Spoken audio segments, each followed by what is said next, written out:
I started as one would do as a junior doctor, doing what you call a rotational training, and that is 6 months each over a period of 3 or 4 years, and subsequently was appointed as an orthopedic surgeon in 85, 86. And since then, I continued to work till I retired from the National Health Service 3 years ago.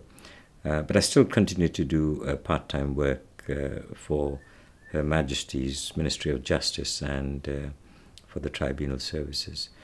The early years were very interesting, very hard work, as no different to the junior doctors as they would work now, except that the working pattern was different. It was more sort of on call 24 hours, and then you'd still expected to get back to work after doing Friday to Sunday. You expected to stay on Mondays as well. But having said that, I think the camaraderie that existed between the juniors and the seniors was excellent. And as I was progressing through my training, and when I got a substantive post, I thought this is also an excellent opportunity to do a bit on the medical side, and hence we started to recruit doctors, because there were shortages of doctors in this country at that time as well as they are now.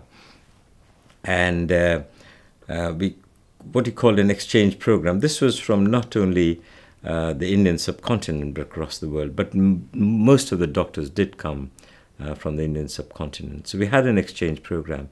And over the years, I must have got hundreds of doctors who came here, trained here, and some of them did go back to the country of origin, some of them who stayed here and became consultants, and some of them went on to America or New Zealand or Australia. So there was that aspect of it which was very satisfying.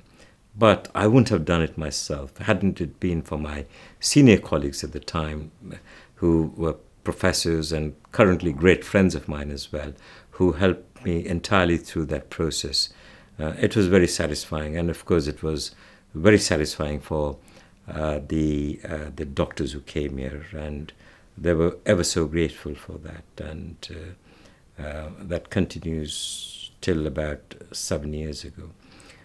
But also whilst I was doing that, we used to go to India and Pakistan and train on the current aspects of modern technology. For example, there were hospitals in India that we used to visit and show them how to do keyhole surgery. For example, in the knees, it would be what you call an arthroscopic surgery, which was just being invented, and we had started to do that. So colleagues of mine like Kevin Sherman would come across, and then laparoscopic gallbladder removals, which surgical colleagues, general surgeon colleagues like Professor Peter Lee and Kevin Wedgwood and Christopher Royston, we all used to sort of go as a team and demonstrate the skills that would be necessary at the time. And it was very much appreciated by the government of India and the respective hospitals that would accept us and who adopted us at the time as well. My father used to run a tuberculosis hospital, which was started off with a 5-bedded hospital, expanded to 150 beds, and as TB was at the time, it was in a sanatorium. It was one of the first of its kind in that state, and there were only 4 that were in existence till about 10-15 years ago. But unfortunately, when my father died in 2004, we began to scale things down, and the treatment of tuberculosis also changed.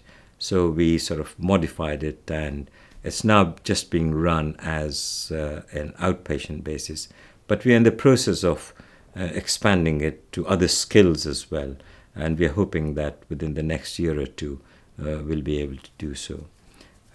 But it has been sort of very satisfying that over the years we would have treated over 100,000 patients or so of tuberculosis. And what we're also doing now is developing skills in the portion of the hospital that was unoccupied for various reasons. So children from underprivileged backgrounds would come be trained over a period of 8 weeks to 12 weeks, what you'd call it like a training scheme over here, skills development over here.